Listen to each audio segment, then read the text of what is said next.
represents a surrender, suspended under sergeant arms. Giving up my soul to the toll of rising black men rolled out on unoffered parole. At gunpoint, I innocently freeze, not on command, but out of fear. Heart pounded through my chest, just hoping to be pressed against the cold metal of his car. No, I wait.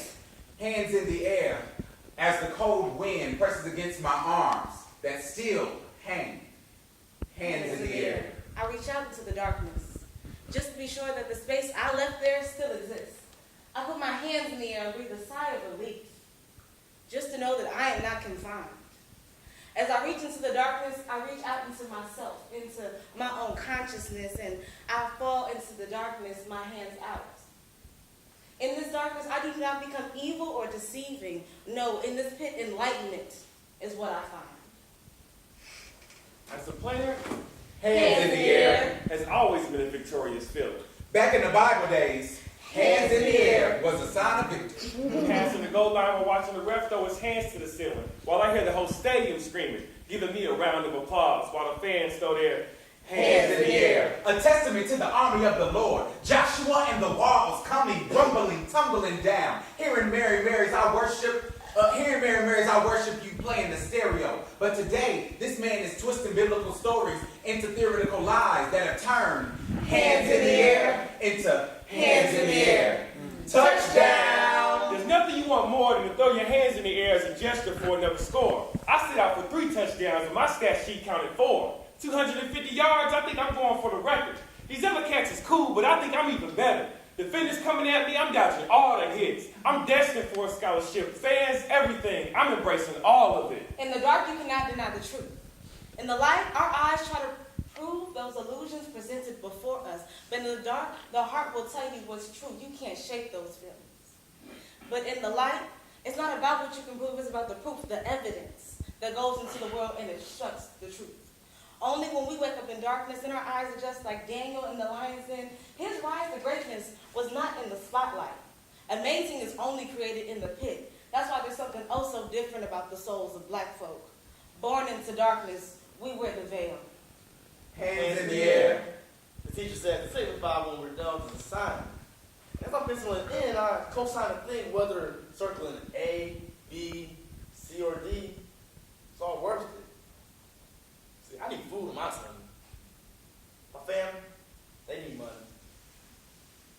Bills they pile. Grandpa see now. My girl done to me. My friends be ditching me for the streets, and I'm just like, life, please take me. Born into darkness, and our senses developed. Living my everyday with double consciousness, so I already think more and better than you. So I do not fear the darkness, I embrace it. Our creator crowned me queen, my hair twisted in the double helix, tells me so, the cradle of life, tells me that with my hands in the air, I am strong, I am unbending, and I am supreme. But what's more of a trap? School or these streets? Quick money and stress? Or it's about death and stress? Right. But I digress. I'm bugging out each question that comes up on this test that caresses my chest and then grits my breath and say, yes, you will fail if you do not conquer this mess, but I'm the only minority in class, so whether I turn in my exam first or last, which will be worse? Whatever, teacher. See, yesterday I was singing hallelujahs with my hands in the air, but today I become a statue. A frozen image of young men left lifeless in crying silence, head in de-stress race of the suppressed. So am I to stay pressed on pause while this new system of caste flips through his options of right and wrong? Because as a black man, that same gesture that gave you victory and gratitude is the same gesture you're forced to use off the field, only this time it saddens you.